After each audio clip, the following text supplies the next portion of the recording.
Guys, जब हिंदी साहित्य को कुछ और क्वेश्चन पढ़ते हैं तो वीडियो शुरू करते हैं। किस कवि की रचना से प्रभावित होकर अकबर ने गोवध वध करवा दिया था? तो ये संत दादू दयाल की।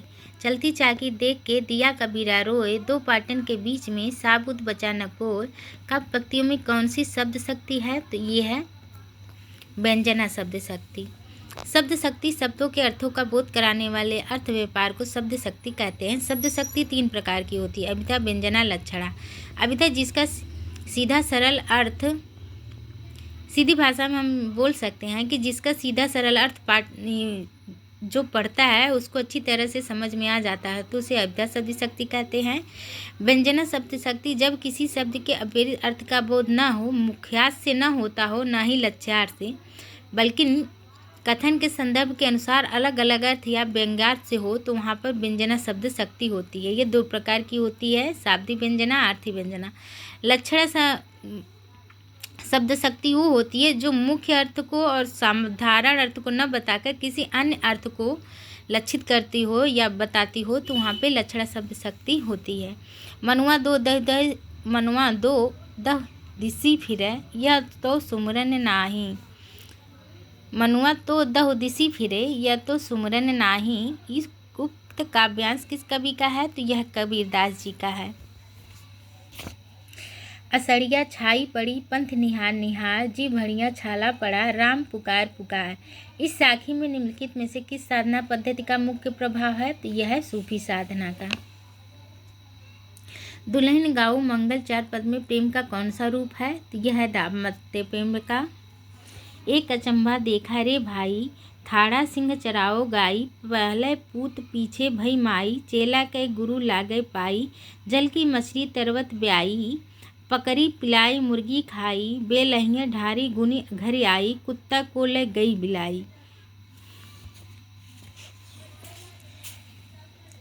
तली करी सासा ऊपरी करी मूल, बहुत भारी जड़े लागे फूल, कहे कबीर या पद को बूझो, ताकू तीनों त्रिभुवन सूझो। पद के संदर्भ में असंगत क्या है?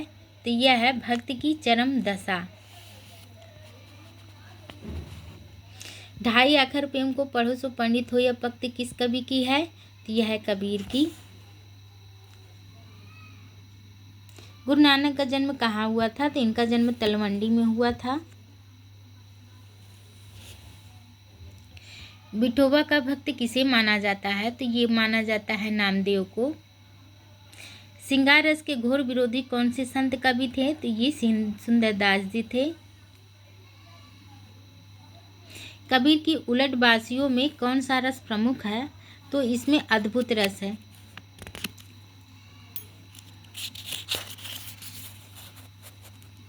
मगहर और लोई से किस कवि का संबंध है? तो यह है कबीर की।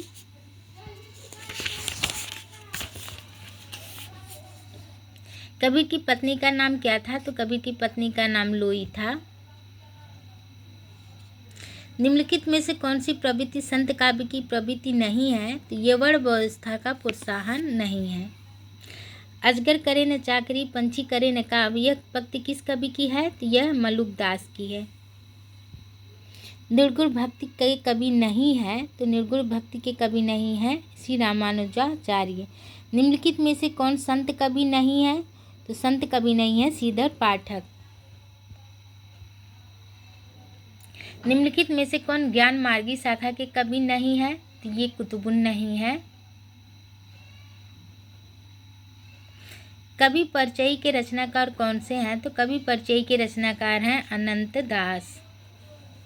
निरंजनी संप्रदाय के प्रवर्तक कवि कौन है? तो निरंजनी संप्रदाय के प्रवर्तक कवि हरिदास जी हैं। दोहा चौपाई में लिखित पदों को क्या कहते हैं? तो इसे रामायणी कहते हैं। दशरथ सुतति लोक बखाना, राम नाम का मरम है आना। इस पंक्तियों के माध्यम से कबीर क्या कहना चाहते हैं? तो इस पंक्ति के माध्यम से कबीर कहने चाहते हैं कि मेरे नाम का मर्म कुछ और है।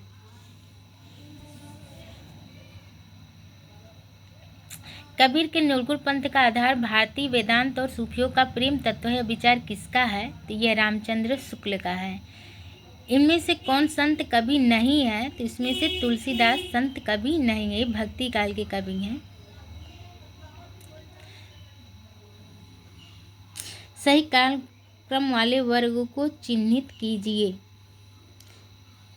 तो इसमें देख लीजिए गाइस, कबीर 1398 ईस्वी, सूरदास 1448 ईस्वी, जायसी 1492 ईस्वी, तुलसीदास 1532 ईस्वी। तो इसमें कबीर, सूर, जायसी और तुलसी, कबीर, सूर, जायसी, तुलसी, यानी दूसरा बी सही है। इनमें से किस मध्यकालीन संत भक्त कवि का राजस्थान से संबंध नहीं है? तो राजस्थान से संबंध नहीं थे, इसमें ए और डी दोनों हैं। दादू दयाल अहमदाबाद, मलुकदास इलाहाबाद, संत पीपा राजस्थान, नागरीदास राजस्थान। इनमें से किस कवि का संबंध संत काव्य से नहीं है? तो अग्रदास का संबंध संत काव्य से नहीं है। भाषा पर कबीर का जबरदस्त अधिकार था, वे वाणी के डिक्टेटर थे। उक्त कथन किस आलोचक का है? तो ये हजारी प्रसाद द्विवेदी का है। किस पंक्ति का संबंध उलटवासी से है? तो इसमें गाइस डी है। आक्सो मुख धाखो कुआं, पताले पनिहारी। गाइस आज के लिए बस इतना ही। अगर वीडियो अच्छी लगी हो तो मेरे चैनल को सब्सक्राइब करें, लाइक करें, शेयर करें और फॉलो करें। कोई त्रुटि हुई हो तो क्षमा करें। धन्यवाद।